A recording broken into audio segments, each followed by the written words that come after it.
Obviously, this whole phenomenon of Muslims voting as a bloc and therefore functioning as a swing vote, I think we're going to see a lot more of this. Suddenly, this election is about Gaza? Really? We will raise the voice of Gaza! Allahu Akbar! Allahu Akbar! When you let groups of people immigrate to your country, if you have a democracy, you are delivering to them political power. I mean, this is the ultimate in identity politics. Muslims have virtually nothing in common with the Green Party, and most of its positions are at odds with Muslim values. They share a common enemy in hating Israel. They also share a common enemy in hating the West and the UK itself. Who's manipulating whom here? The Muslims are manipulating the Green Party.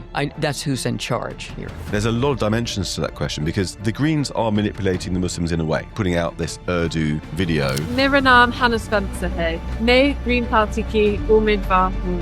It's actually an act of self-humiliation. One thing I feel that the Greens don't recognise is that they're playing with fire here. It is a complete act of self-destruction from the interior.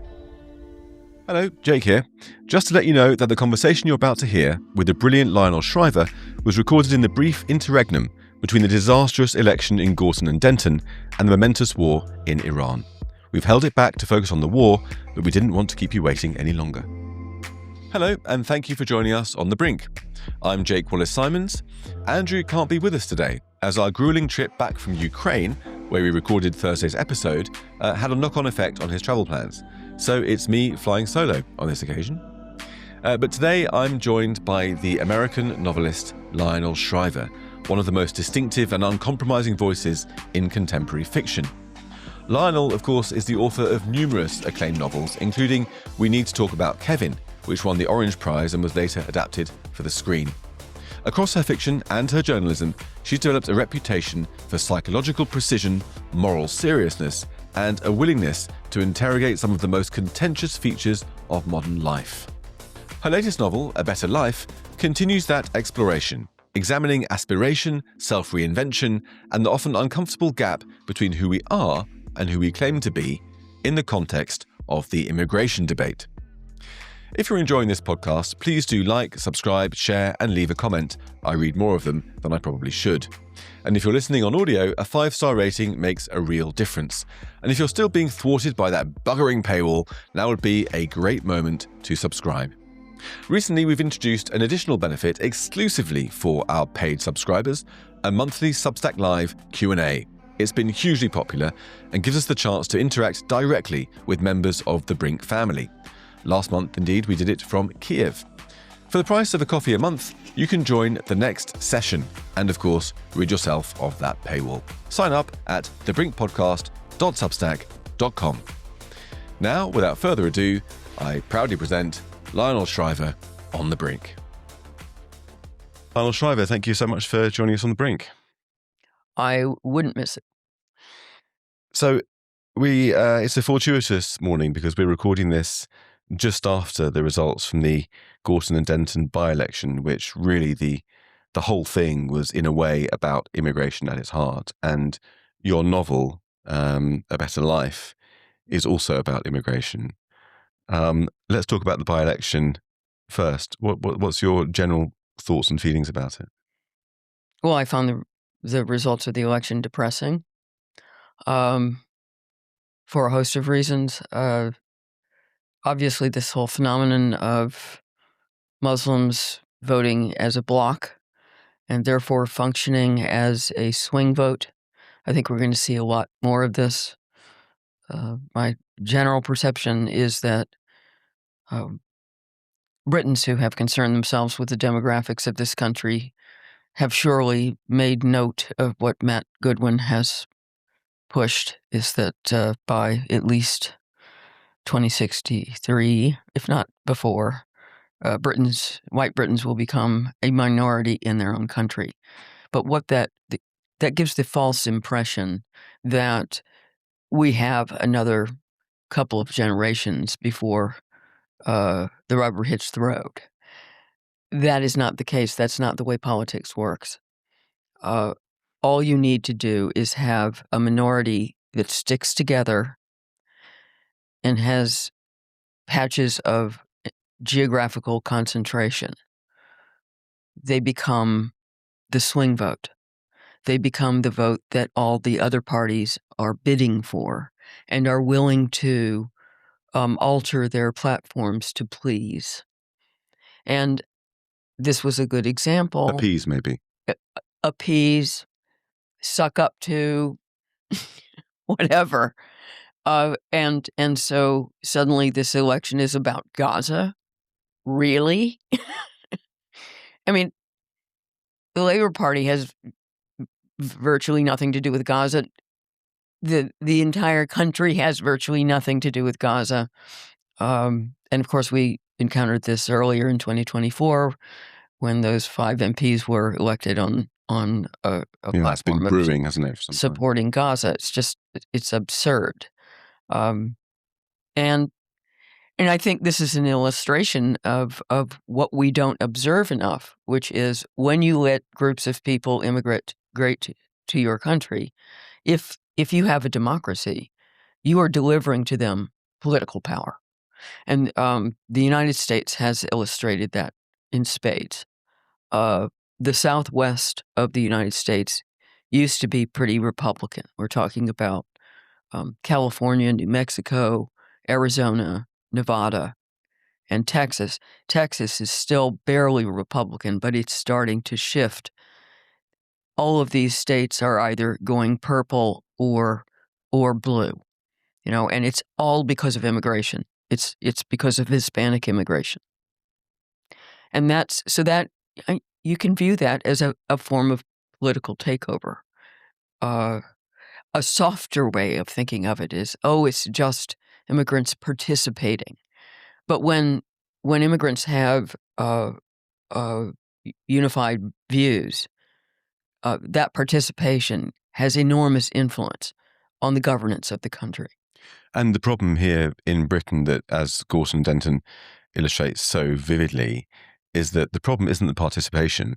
The problem is that there isn't the shared cultural basis to inform a style of voting that's consistent with our values and the way we do things in our country, i.e. tribalism is what seems to underpin these insular, ghettoized communities that have been basically imported from northern Pakistan and elsewhere. They bring their tribalism with them. Mm-hmm. They're not assimilated because they're not called upon to assimilate. There's no demands placed upon them. So they don't vote as individuals. And therefore, they vote as a tribe, as it were. Yes. They vote in a sectarian way. And so they're the system that we've got, which has evolved from a culture of individual rights, of individual conscience, of adherence to a secular state, and religions functioning within that, and individual minorities functioning within allegiance to a secular state, collapses when it is confronted by a voting bloc that's basically from a tribal culture. And that's a deep problem to fix, isn't it? Yes, I mean, this is the ultimate in identity politics, right? Gorton and Denton illustrate this very well in that Muslims have virtually nothing in common with the Green Party, or at least as the Green Party once conceived of itself. And most of its positions are at odds with Muslim values. But, they share a common enemy in hating Israel. They also share a common enemy in hating the West and the UK itself, which is a little perverse because progressives in the West never seem to believe that when they decry their own country and white people, they never seem to think it applies to them. It's just how they manage that opt-out. That's an interesting mental gymnastics. White people are the problem. And there's a sort of, they have to disavow the guilt. I mean, I think in a way, it's interesting because we had Neil Ferguson on the podcast a little while ago, and we were talking about this topic that in a way the Black Lives Matter movement almost was the unifying omni-cause. But then Palestine became that. It succeeded in a way that Black Lives Matter almost succeeded but didn't. And I think the part of the reason was that with the Black Lives Matter movement, white adherents to the movement had to absorb some of the guilt because it's white guilt. They have to do the work. They have to undermine their own selfhood as part of their political They didn't commitment. really, though. Well, they had to Right. They had to at least pay there lip was service a to lot it. of theatrics behind it. But with we this, were never dealing with genuine guilt, but there was Right. gesturing toward it. But with Palestine, you can outsource it. It's all about the Jews. Right. Brilliant. There's Right. no conscience of your own. It's a cost-free posture. It's all about the Jews. But it's oppositional politics, and therefore the Palestinians are irrelevant. They are simply tools for the promotion of your ideology and for getting sympathy for your hatred. Yeah. It's appropriating somebody else's story. Yeah. It's cultural appropriation. I like that. Yeah. And I mean, one question that occurred to me, I just mentioned to you, I was up in the small hours writing my column about this topic. And one of the questions that occurred to me in the darkness of the night was, who's manipulating whom here? Yeah. Who's manipulating that's whom? a very good question. Because in a way... Because I can tell you who's Go on, manipulating whom. The Muslims are manipulating the Green Party. Right. Yeah. That's who's in charge here. I sort of came to the same conclusion, but there's a lot of dimensions to that question because the Greens are manipulating the Muslims in a way. I mean, putting out this Urdu language video, pretending to, they do... It's actually an act of self-humiliation. That's true. We will actually do anything for your vote. Yeah. Get down on the ground and act like a dog. Okay. Yeah. But the Greens were manipulative. I mean, they canvassed Gorton and Denton. Denton is 83% white working class. Gorton is 60% non-white, 40% Muslim. The Greens canvassed in both areas, giving a cost of living message in Denton to the white working classes and a Gaza message to the Muslim constituents. They were talking out of both sides of their mouths with different policies, different agendas, and they aped Muslim concerns in order to harness that political momentum, and it worked for them. There was a but it was the Muslims had what the Greens wanted, and that's why I think it's the Muslims who were in charge. The Greens were not going to win without the Muslim vote. Yeah, and so they made a pact. Yeah, they have virtually nothing in common, but together they could win. So it was an act of mutual opportunism. Yeah, and I think that on the Muslim manipulation side, that's far more sinister because, for a start, it adheres to the Muslim Brotherhood playbook, which the government was warned about by Sir John Jenkins in a report in 2015. He named it as a national security risk and laid out how they're embedded in our culture, in our society, and the government didn't do anything about it. Well, this is a point on which Americans are especially naive. Yeah. Americans are under-aware of the nature of Islam. Maybe I know more than I wish because it wouldn't necessarily be one of my interests, but it now has to be. Right. And Americans they just regard Muslims as another cuddly, furry, happy, pleasantly exotic minority whose rights have to be protected. And of course, the same subset of progressives have latched onto the Palestinian cause in the same spirit of the Palestinians or even their local Muslims being basically irrelevant. But they don't understand the threat. Yeah. And they are not familiar with the theology. They do not understand that Islam does not believe in a separation between church and state, or that Islam aspires to take over the whole world. And by the way, they're completely upfront about this, right? And that they have theological contempt for the kafir, the non-Muslim, the unbeliever. There's none of this live and let live spirit in the religion, very much in drastic contrast to Judaism. And while Christianity has had its it's proselytizing periods. There are very few Christian sects left that put a lot of effort into missionary work, whereas Muslims are territorially ambitious. I was very unenthusiastic about the election of Mamdani in New York, for example. Yes. Unenthusiastic is a way of putting it. Well, I'm sometimes told that I'm not subtle in my work, but I can be understated. I mean, I've got to say that I recognise everything that you're saying about many Muslims, and particularly many of the Muslims who live in the West, in particular, who seem to be far more extreme in many cases than Muslims elsewhere, particularly in the Gulf. But I hesitate to subscribe to the idea that Islam is the problem. And I'll tell you why. I mean, there are many reasons, but what it boils down to is that I know Israel quite well. And there's a lot of Muslims there, Israeli Muslims, who are entirely Muslim, practicing Muslims, and entirely committed to the democratic state. I mean, I saw a video on Instagram, as it happens, just the other day. Somebody went up to a Muslim police officer in Israel and questioned him, and he said, it was just almost, why should I not be happy here as a Muslim? Why should I not be a police officer?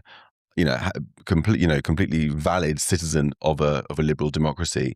There are Muslims who gave their lives protecting Jews on October the 7th, who rescue Jews on October the 7th, who fight in the Israeli army against Hamas, who participate in the electoral system, who are represented in parliament, and so on and so forth. Now, I'm not painting an overly rosy picture here because there are deep problems, don't get me wrong. But to me, that experience of seeing how that's possible, I mean, the Israeli state funds Sharia courts for its Muslim minority. I didn't know that. Yeah, state-funded Sharia courts for family law for the Muslim minority there. And so that sort of experience has led me to think that despite what sometimes it seems to be the evidence that we see with our own eyes here or in Bradford or in Manchester or Birmingham or wherever, where the Muslim Brotherhood has such a hold over communities, I think it's possible that there's a reformist process that Islam could go through in the right circumstances that allows it to integrate better into society.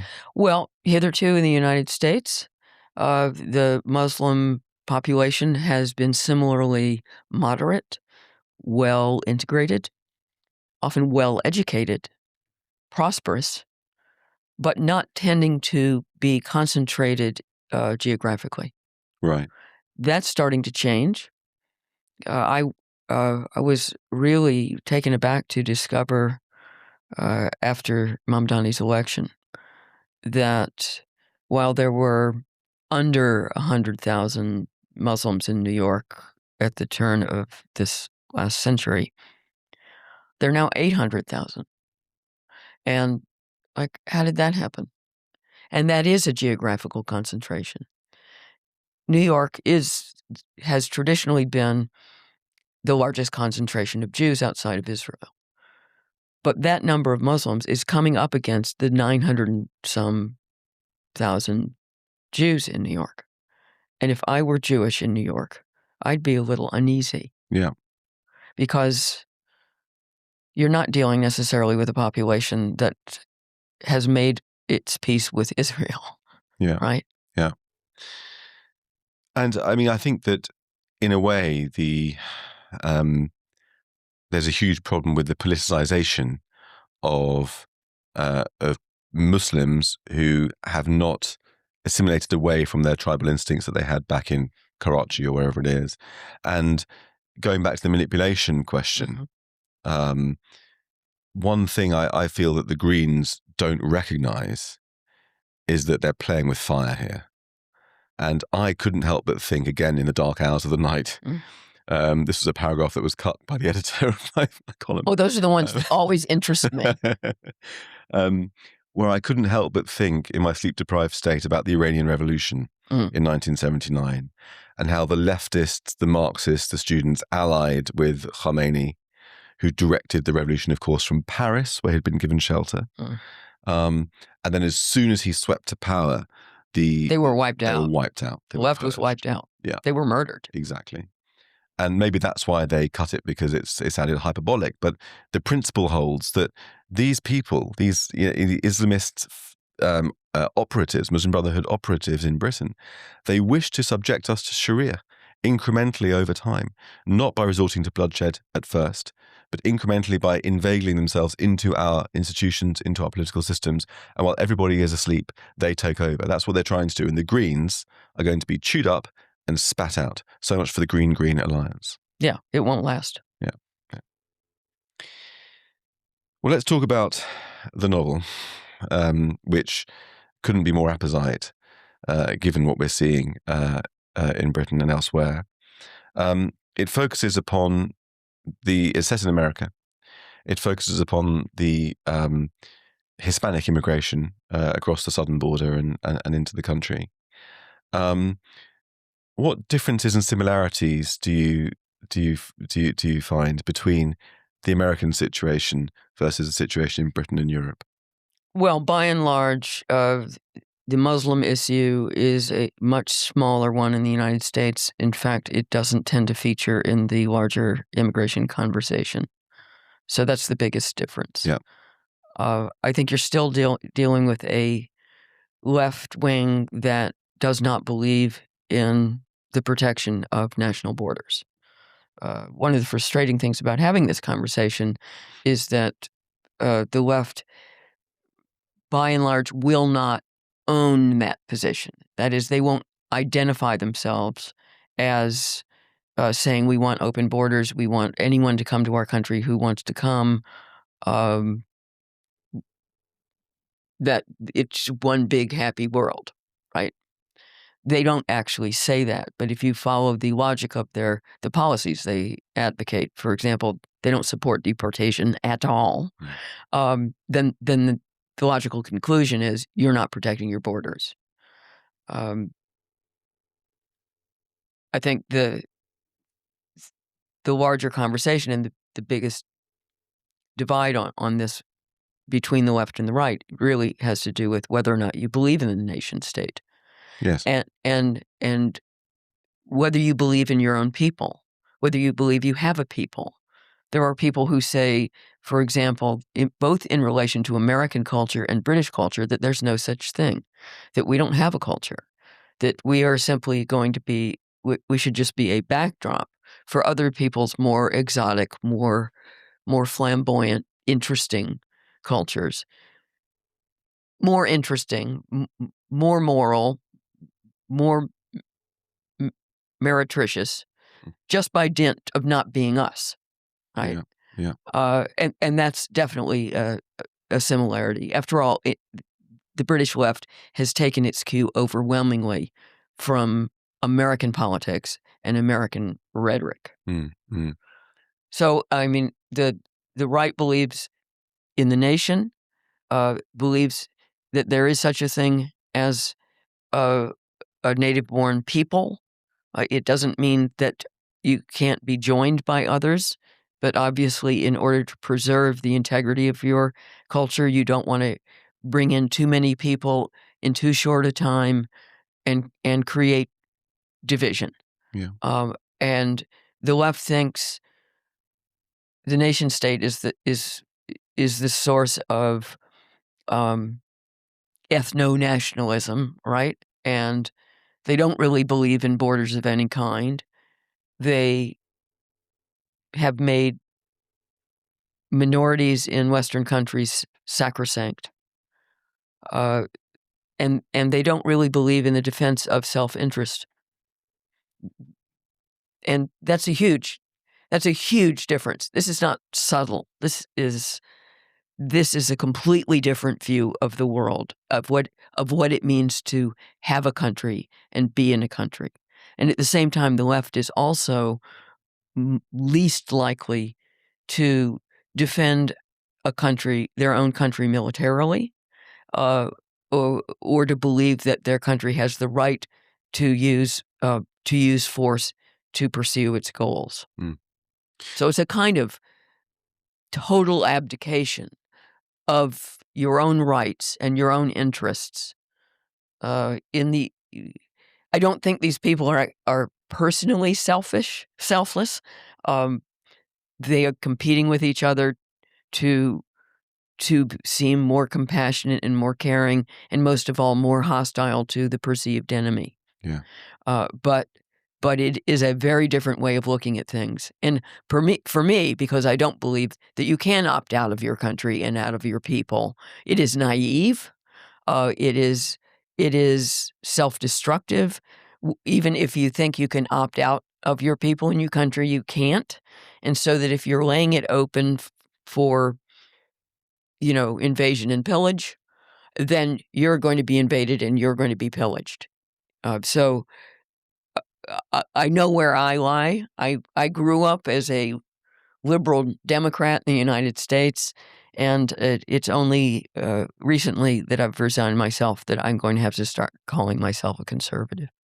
Yeah, and your character in particular, Domingo, articulates explicitly how this, I suppose, suicidal empathy comes across to a rapacious immigrant, to somebody who sees the vulnerability, sees the wealth on offer, and thinks, I'm just going to grab it. I'm going to take it. If you're opening the door to me, I'm going to come in and live in your house and take it over. Yes. And that's what happens, isn't it? And I mean, for those of you who haven't read it, it is. So I don't want to spoil it, but well, yeah. It's about a family in Brooklyn that takes in one Honduran immigrant, and she doesn't prove to be the last. I think we could accurately describe it as a home invasion story, and the fact that that's a metaphor. Well, I'm not embarrassed about it. That it is a metaphor for the country. Yes, and it's an allegorical novel, I suppose, in a way. And when I was reading it, I began to think of other novels and novelists that it recalled as I was reading. I mean, I suppose it's in the tradition of Swift, in a way, of sort of polemical novels. Certainly Dostoevsky's novel Demons, about socialism. Orwell, bit of Orwell in there, I think. Maybe the Arthur Koestler, Darkness at Noon, about Stalin and the Purges. It's in that sort of tradition, isn't it? Were you consciously writing in that tradition? No. Right. I mean, I've read most of those books. They're there somewhere in the files. Yeah. So you never know who your influences are, really. Yeah. Because I just think of things, and I'm sure that everything I've read and lived through is feeding in there somewhere. So talk us through, I mean, I was thinking about going through the plots, and I thought actually it's more interesting to look at it through the prism of the characters. If we talk about them individually, the main characters. So first of all, there's Gloria Bonaventura. This is an Italian-American family. Actually, before we get into the characters, was there any particular reason why you made them Italian-Americans? Gloria actually has German roots, as I do, actually. And her husband, she would have taken his name, is from an Italian family. And yes, in both instances, I wanted them to be representative of the descendants of the initial waves of immigration from Europe in the 19th and early 20th century. So, because that history is often used as an argument to say that because we're a nation of immigrants, that we have no right to keep anybody else out. I think that's faulty reasoning. All countries, in some ways, are founded by migrants from somewhere else.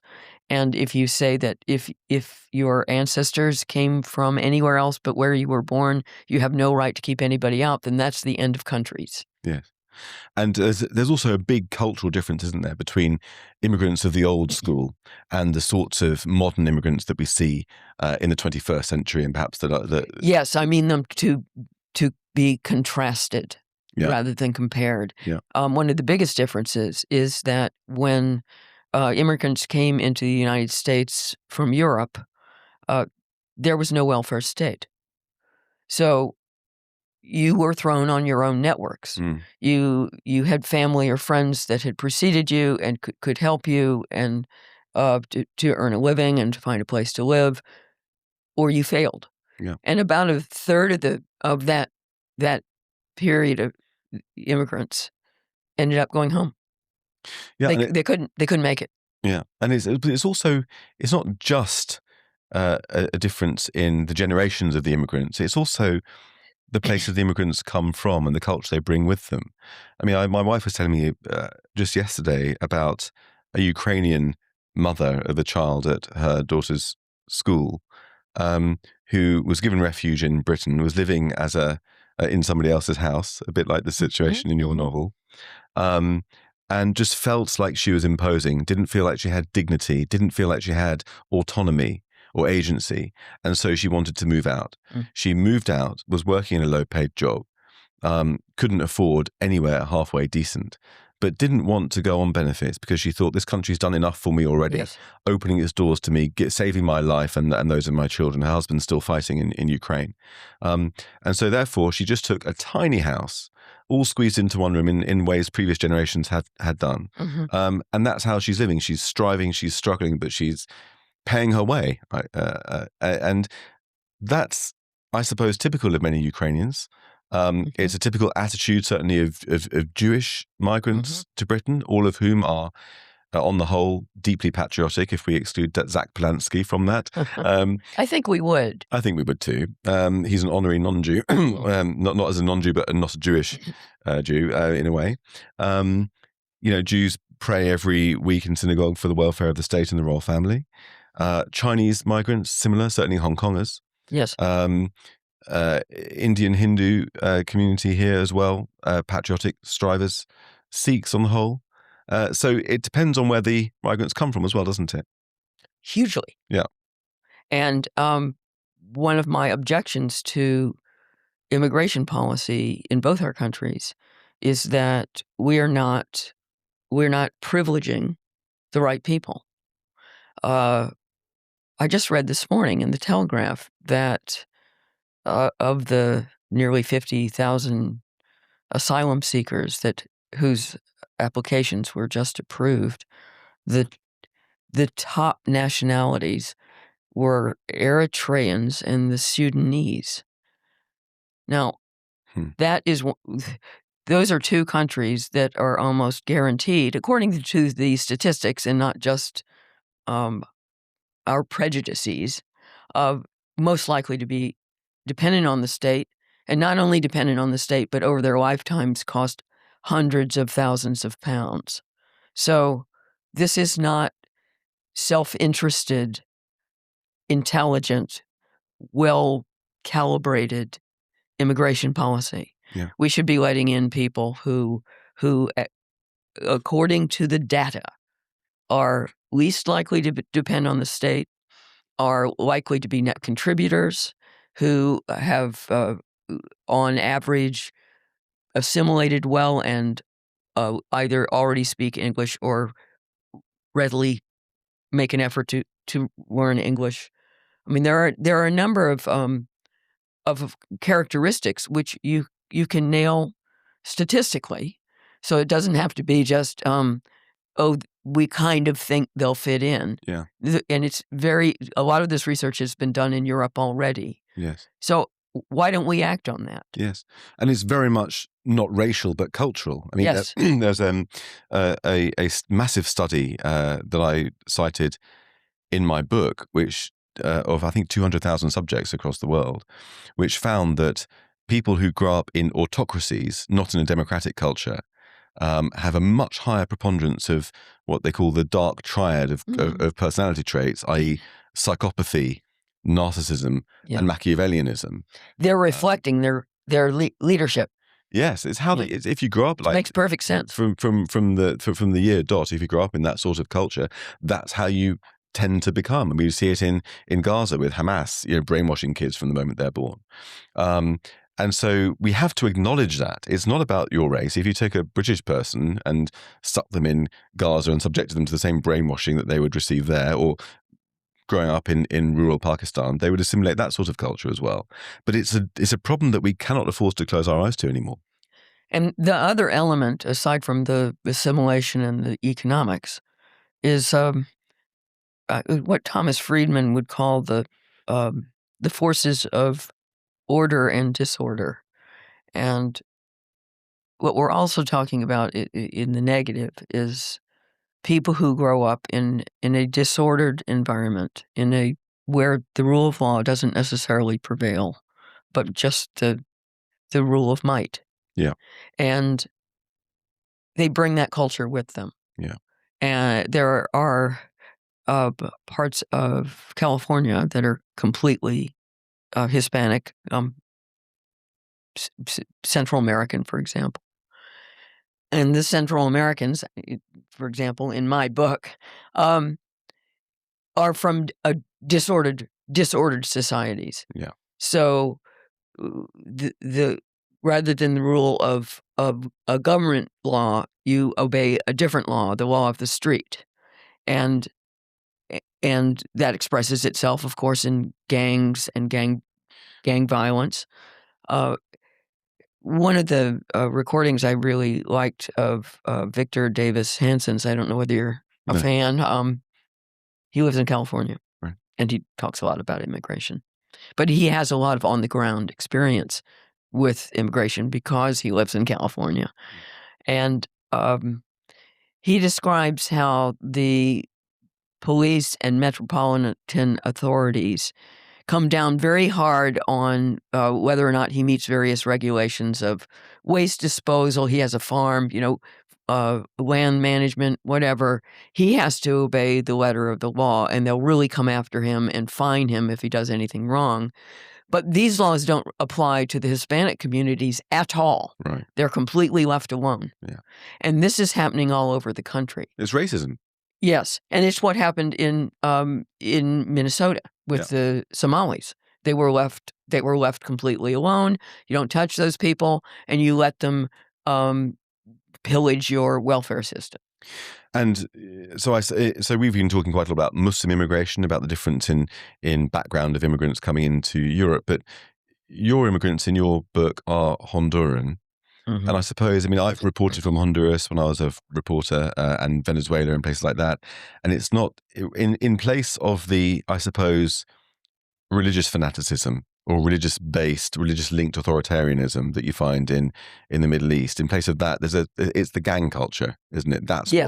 That's what makes it bad, makes that culture bad, and that's imported inwards. And you see that in your novel very clearly, which I don't want to give a spoiler, but you do see that coming over. But we're talking about the characters. So tell me more about Gloria. Well, Gloria, I admit, is a type. The female progressive. She's 62. She's divorced. She surrounds herself mostly with other women. She has 2 daughters. They're quite close. They constitute in the household what my protagonist calls the women, capital T, capital W. And she espouses classically left-wing values. She considers herself very compassionate. One of the reasons that the marriage fell apart was they started to diverge politically, which I think is also representative of what has been happening in the last few years in the U.S. and between men and women. I don't think she's a complete idiot, and she does come up with perfectly legitimate arguments in favor of mass immigration. I don't think even her compassion is completely fake.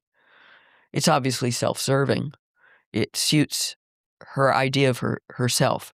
It flatters her. In her decision to invite an immigrant into her home, I'm interested in the morality of that. Because seen from one lens, you could say it's selfless. It's like people who give a home to Ukrainian migrants or whatever here in Britain. But it's the motivation that's suspect, isn't it? With her? Well, she's clearly attracted to the idea of having neighborhood bragging rights. Right.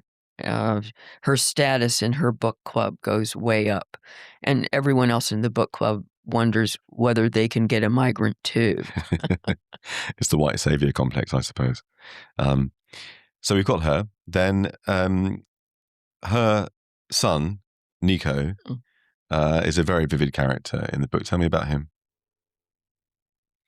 Nico is, I call him the protagonist because structurally that's what he is, but traditionally a protagonist is the person in the story who makes things happen. Right. And Nico is not someone who makes things happen. In fact, he's 26 years old, and he has dedicated himself to perfect stasis.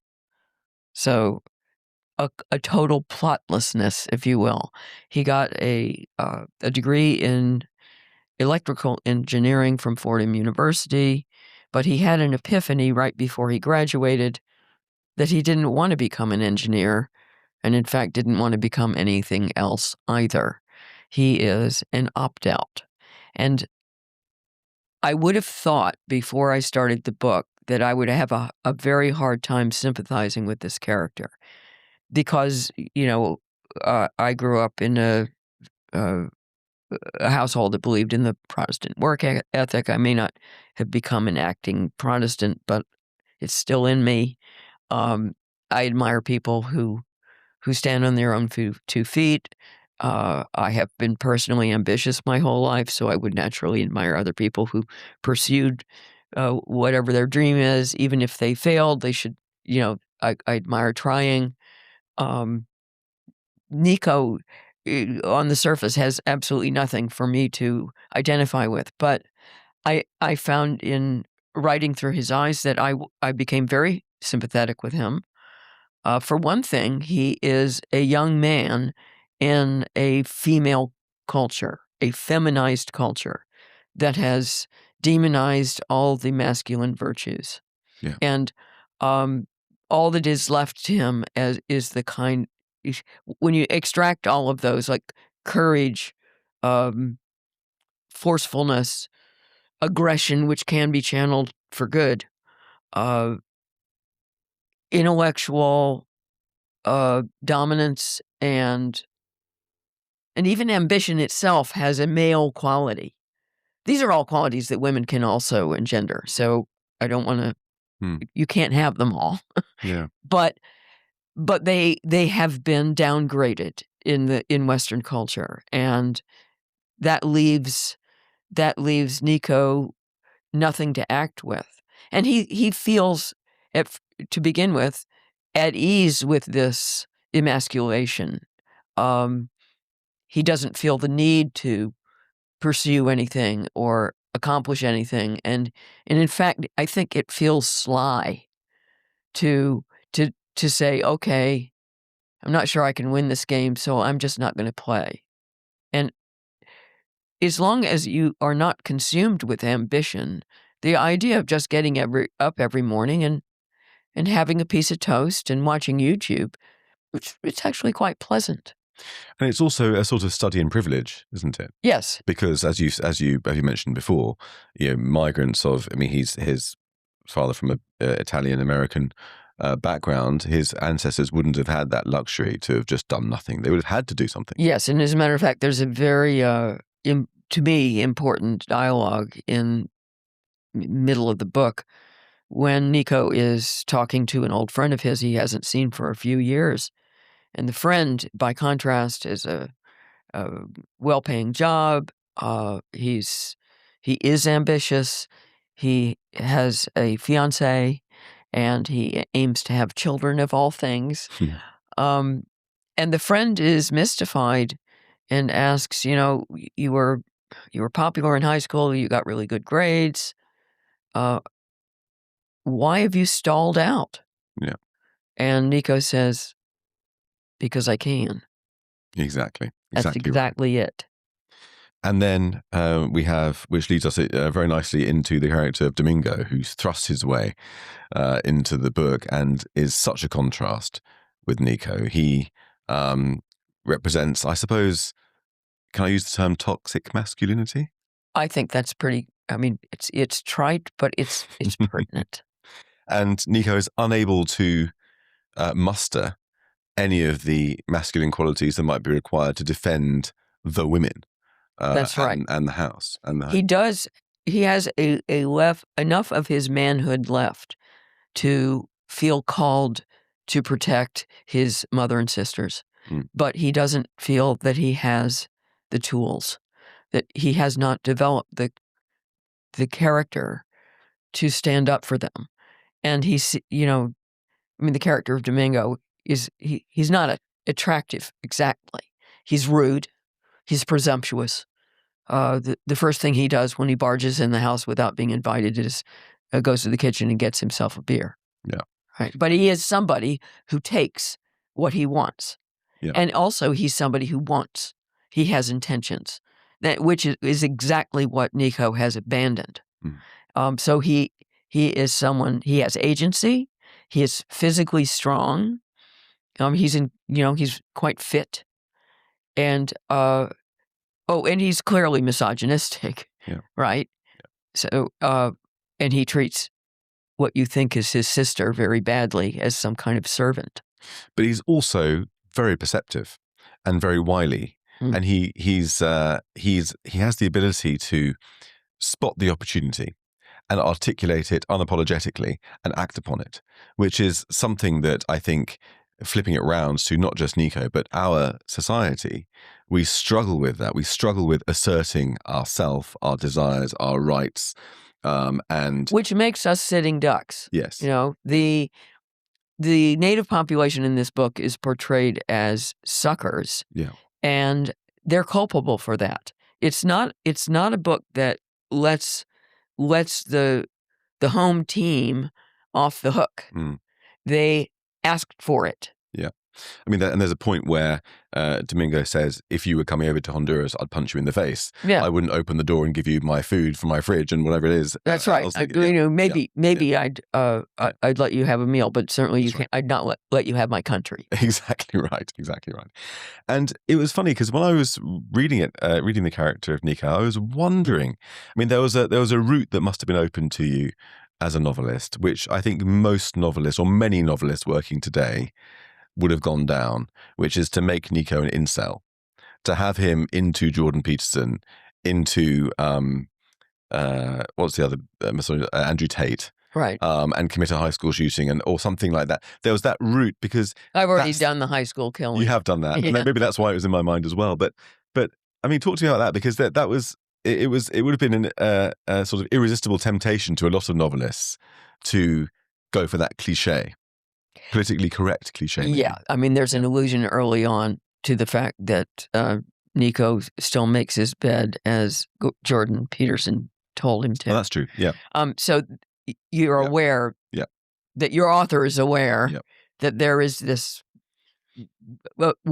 whole line. But Nico has pretty much abandoned pursuing women, although there's an exception in this book. So you know that he's still awake below the waist. Despite himself. He is heterosexual. And while, like many young men, he watches porn, it's pro forma. It's not meant to say he's got some kind of terrible distorting practice which has made him insane. Yeah. It's just this is normal behavior for a young man presently. So I am not trying to portray him as an incel. He is, but he is lazy. Yeah. And pursuing women is hard work. So he's given that a miss too, because it violates his complete absence of desire for anything. I sense it, as you're talking, perhaps a feeling of frustration or despair in you that the Protestant work ethic, which you mentioned earlier, which you were brought up with, has been so trashed in our society, and we're paying the price for it. Yes, we are. I mean, if you look at the working age dependency level in this country, for example, it is horrific. And it contains any number of young people like Nico who have opted out. I'm not entirely persuaded by these diagnoses of anxiety and depression. Yeah. But we have made it possible for people to give in to their worst instinct, to give in to their flaws, their timidity, their fearfulness about the future, their reluctance to embrace the responsibilities of adulthood. And, this is such a toxic cocktail of decline, all these elements we've been talking about. And it's really fresh in my mind because, as you know, we came back from Ukraine just a couple of days ago, or actually yesterday we came back from Ukraine, having recorded an episode there. And in Ukraine, you've got resilience, you've got a work ethic. You certainly got self-sacrifice. You've got self-sacrifice, you've got defiance, and you've got courage. And I noticed, I don't mean this racially per se, but in Ukraine, I did not see a single non-white face. I mean this in terms of immigration. Yeah, I imagine it's not a big magnet right now. No, but it never, I mean, that's, if it hasn't been a high immigration society at all, in terms of outside of Europe, certainly. And the same in Poland. We went through Poland, and again, they've had a very robust attitude towards the surge of 2015 onwards. And there is a great benefit of cultural coherence that comes from a country that doesn't have all the supposed benefits and wonders of cosmopolitan immigration. And what your book and this and the by-election is really showing us is that there's so much fragmentation, dispersion of national selfhood, lack of agency, despair, apathy, and so on that comes with the fragmentation and dilution of the dominant culture. Do you think there's a happy medium that could be achieved? Yeah, there's no happy medium available on this topic right now, to my despair, because I would often be misinterpreted as being completely against any kind of immigration, and that is not the case. I am an immigrant, and I'm not that big of a hypocrite. So I came into the UK and applied for indefinite leave to remain and got it, and then I applied for residency in Portugal, and that was a incredibly complicated and onerous process. But I was glad that these legal avenues were available to me, so I think they should be available in small quantity to others as well. But even advocating for legal immigration, but opposing illegal immigration, wanting legal immigration to be imposing standards that are in the interest of the country, that position is it's not available. All right, the moderate position is not available, and that's true on any number of things, especially in the United States. Yeah, and it's also a multidimensional question as well. I mean, I think of the other country which has shown great resilience and fortitude and cultural coherence and courage in recent years, which of course is Israel. Yes. Israel and Ukraine both. Which has absorbed any number of different populations. I mean, talk about a country of immigrants. I mean, yes. Israel is it. And it's but it has formed a unified nation. Exactly. With a sense of unified purpose. Exactly. And we have abandoned that as a goal. Yeah. In most of the West. And instead, we are constantly celebrating diversity as our strength. Well, that's one of the aphorisms of the left, one of several, which, they think if you repeat it enough times, then it becomes true. But diversity is not a strength. Yeah. And I think the motto should really be, you can't assimilate if there's nothing to assimilate into. Yes. And our attitude towards immigration seems to be what I cite in my book, Roger Scruton's phrase in one of his essays, down with us. Down with us seems to be our guiding principle, our North Star. Down with us, up with everybody else. And if you have that underlying your immigration policy, you're screwed. Whereas in Israel, I mean, the Muslims that I talked about who are integrated, committed, but perfectly upstanding members of society, I think that part of the secret, that the magic of that comes from the majority having a strong sense of selfhood and peoplehood, strong enough so that there's something for newcomers or minorities to join, to pledge allegiance to. I mean, I know that I grew up in an Orthodox Jewish environment, community, and I'm certain, I know for a fact, having spoken to people about this as adults as well, that when I was growing up, we wanted to live in a country that knew what it was and knew it was Christian, knew it was a white Christian British country. Of course, that doesn't mean that non-white people and non-Christian people can't be in the country, but as non-Christians and perhaps non-whites in some ways too, we felt that you can't protect our traditions and our beliefs and values and way of life and identity if you don't respect your own. That's right. And the West, especially on the left, is no longer comfortable with the whole concept of a dominant majority culture. That seems morally wrong to them. Yeah. And this is all part and parcel of what Andrew Starkey often calls attention to, which I've found very useful in understanding what has happened in the last 20 years or so, is that he explains that the whole concept of democracy in the West has been turned on its head. And whereas democracy used to be about giving expression to the will of the majority, it is now about protecting minorities against the will of the majority. Yes. And that is perverse. Yeah.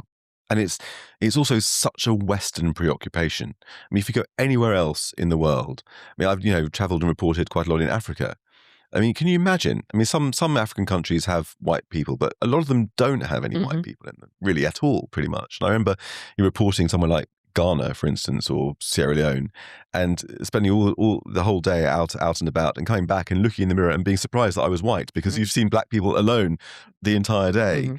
And imagine if, in that kind of country, if you had a Glaswegian elected in a kilt as the local mayor and seeing that as a triumph for your own culture. I mean, or Japan, the same thing. Or I mean, most of the world doesn't suffer from this mania. No.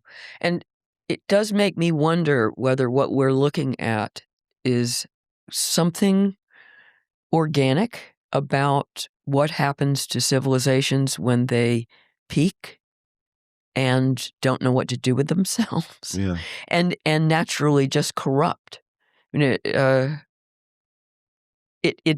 Because what is wrong with the West predominantly is homegrown, and it is a corruption of the children of the middle and upper middle class, a corruption even of the children of the aristocracy, however you define them, the elite. Yeah. It is a complete act of self-destruction from the interior. And rather than, so it isn't just a bunch of immigrants coming and ruining everything. Which is far more destructive and poisonous, is what has happened to our own culture, that it has turned on itself. We have been teaching young people in multiple generations, it's not just Gen Z, whatever, that they are from a culture and a country that is not worth defending, that has no value. And the really perplexing aspect of this is that there's no question that of the civilizations, Western civilization has more to be proud of than any other. Western civilization has made modern life possible. And, with the advances in medical care, technology, etc., everything.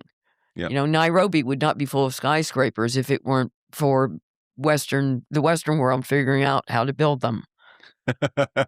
That's right. So it's so bizarre to have people who are the inheritors of these great accomplishments to have become so ashamed. Yeah. Now, I think it's theatrical shame. I don't think that they feel emotional shame. Shame it's a horrible feeling. These people are having a wonderful time. They're very proud of their shame. And basically they just mean, you should feel ashamed, not me. But I sometimes wonder whether this is, when you become more aware of the rest of the world and how dependent it is on Western progress, maybe that's just embarrassing. And it's also born of complacency, isn't it? It's a sort of sybaritic complacency. And it's like, I gave a whole address on that subject during COVID. Yeah. That I think I think we take everything for granted, and what makes these postures, political postures, possible is actually a feeling that your culture, your civilization, your country, they are solid. You can take them for granted. They are impervious. And that's what makes it possible. It's a solid brick wall. That's so you can throw rotten tomatoes at the brick wall because nothing's going to happen. Yeah. And it's a complete misperception of the nature of reality and the nature of civilization, which is extremely fragile. Yeah, it's like a child and his mother. You can be as angry as you like with your mother because she's never going to reject you. Right. It's that sort of attitude. And, and it is fundamentally adolescent. Yes. And again, comparing it to Israel, I mean, if Israel were to embark upon an open borders policy, October the 7th would look like a cakewalk within about 24 hours. So it doesn't have that luxury of posturing in that way. But really, it feels to me as if, if you get somebody, stick them in a room and say, you haven't got to do anything. You haven't got to work. We're going to feed you. We're going to clothe you. This is perfectly comfortable. Heating's on all the time. You've got everything you want. No demands at all. Sooner or later, they're going to... We'll take care of your children. We'll take care of your children. We'll educate them. Sooner or later, they're going to start to think, well, what about if I undo myself? How would that work? Because I've nothing else to do. I might as well just turn inwards and start to dismantle. It's such an inward-looking concern. All that inward-looking stuff is fundamentally makes people miserable. Yes, exactly. And as we see with the soaring level of depression and medication and therapists and so on, that's the route that we're going down. And Israel, of course, one of the happiest countries in the world, according to the UN, despite the war. So and it's one of the only Western countries out there that has a positive birth rate. Exactly. Demographics, another big... Because... If you've been enjoying the conversation so far, don't panic. To catch the rest of the episode, just head over to our Substack at thebrinkpodcast.co.uk.